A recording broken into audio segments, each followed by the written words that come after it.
नमस्कार दोस्तों, मैं विकास मल्होत्रा स्वागत करता हूं आपका लाल किताब एस्ट्रो सेंटर चैनल पर।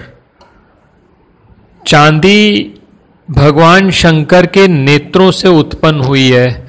जहां भगवान शिव के दो नेत्रों से रुद्राक्ष उत्पन्न हुए, वहीं तीसरे नेत्र के जल से चांदी की उत्पत्ति हुई है। और चांदी का प्रयोग आपको स्वास्थ्य के साथ साथ धन संपदा देने में भी सक्षम है। लाल किताब की बात की जाए तो लाल किताब में चांदी का संबंध चंद्रमा से है और लाल किताब में सूर्य के समान चंद्रमा को भी प्रभावशाली और महत्वपूर्ण माना गया है और टेवे में अपनी स्थिति, युति और ग्रहों की दृष्टि के अनुसार वो शुभ या मंदा फल देता है।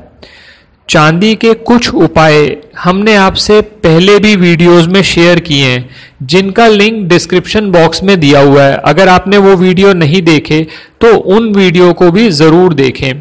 आज के इस वीडियो में चांदी की ईंट किस तरह से आप अपने घर में स्थापित कर सकते हैं और क्या ऐसी सिचुएशंस हैं जिसके अंदर आपको चांदी की ईंट अपने घर में स्थापित करनी चाहिए, वो मैं आपसे बात कर रहा हूं। सबसे पहले यह समझना होगा, जब भी आप चांदी की ईंट अपने पास रखते हैं घर पर, तो इसका मतलब है आप चंद्रमा को कायम कर रहे हैं, चंद्रमा को स्थापित कर रहे हैं।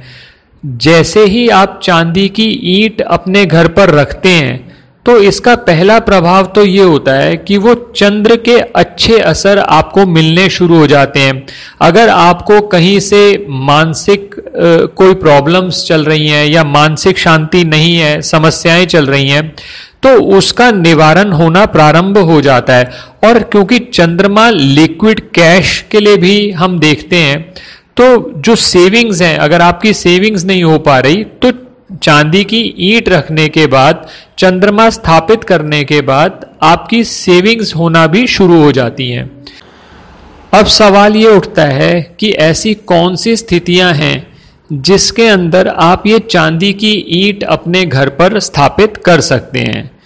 लाल किताब के हिसाब से अगर राहु खाना नंबर 7 में हो तो वो कहीं ना कहीं मैरिज से रिलेटेड, मैरिड लाइफ में या डेली इनकम से रिलेटेड ट्रबल्स देता है। राहु खाना नंबर 7 में हो तो उसे दौलत का धुआं निकालने वाला चांडाल कहा जाता है।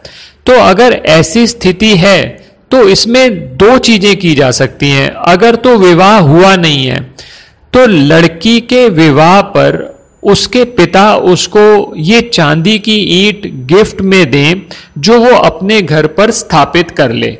लड़की के पिता दे सकते हैं या लड़की के पिता नहीं है अगर हैं तो उसके घर का कोई व्यक्ति उसको दे सकता है। अगर विवाह हो चुका है और कहीं से मैरिड लाइफ में डिस्टर्बेंसेस आ रही हैं, या औरत की सेहत ठीक नहीं रह रही, या फाइनेंशियल ट्रबल्स आ रही हैं, डेली इनकम आपको लगता है अफेक्ट हो गई है, पैसे इकट्ठे ही नहीं हो पा रहे, या फिर बदनामी हो रही है, क्योंकि राहु खाना नंबर 7 में बदनामी के भी योग बनाता है। तो अगर ऐसी सिचुएशन हो तो उस समय पर भी आप ये चांदी की ईंट अपने घर पर स्थापित कर सकते हैं।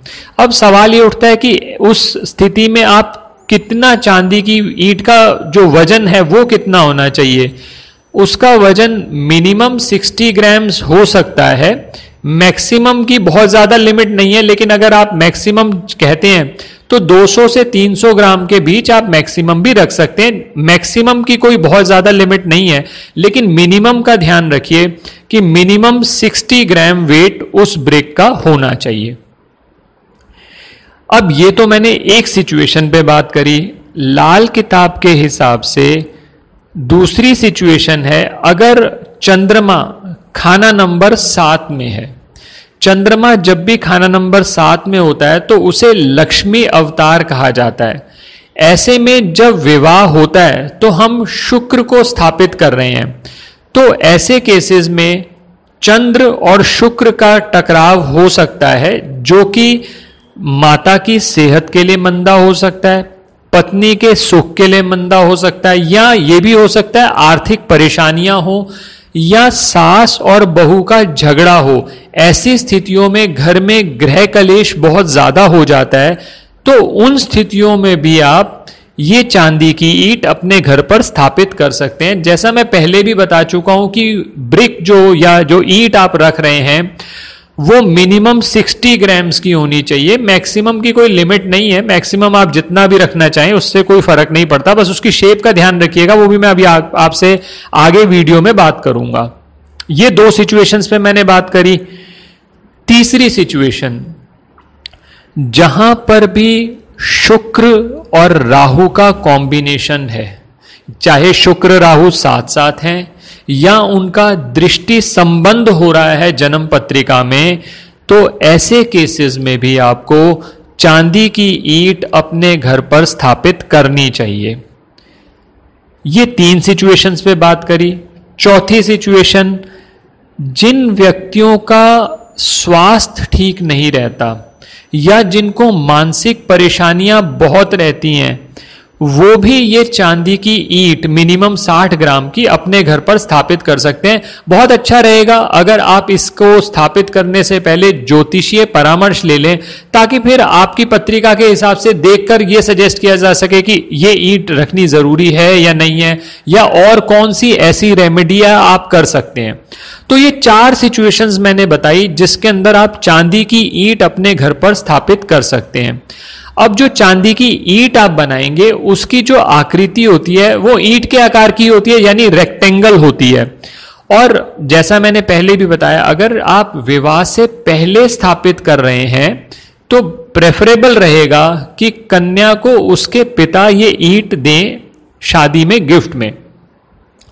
ध्यान रखिएगा कि जो चांदी आप यूज कर रहे हैं इस ईंट को बनाने में वो प्योर चांदी होनी चाहिए, उसमें मिक्स नहीं होना चाहिए।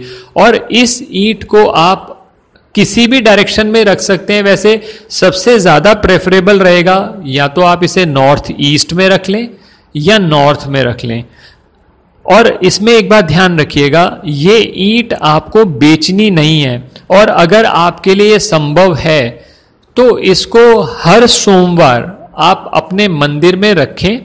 इस पे केसर भी अप्लाई कर सकते हैं, केसर का तिलक लगा लें, इसकी पूजा करें। फिर पूजा करने के बाद आप फिर वहीं जहां पर आपने ईंट रखी हुई है अपना नॉर्थ ईस्ट में या नॉर्थ में, वहां वापस रख दें। तो इससे चंद्रमा के जो अच्छे प्रभाव हैं वो आपको बहुत देर तक मिलते रहेंगे। आप देखेंगे आपकी मानसिक परेशानियां कम होने लगी, आपकी डिसीजन मेकिंग पावर बढ़ गई, और घर में जो जीवन साथी के साथ तनाव रहते थे या जीवन साथी की तबीयत ठीक नहीं रहती थी वो भी ठीक रहने लगी।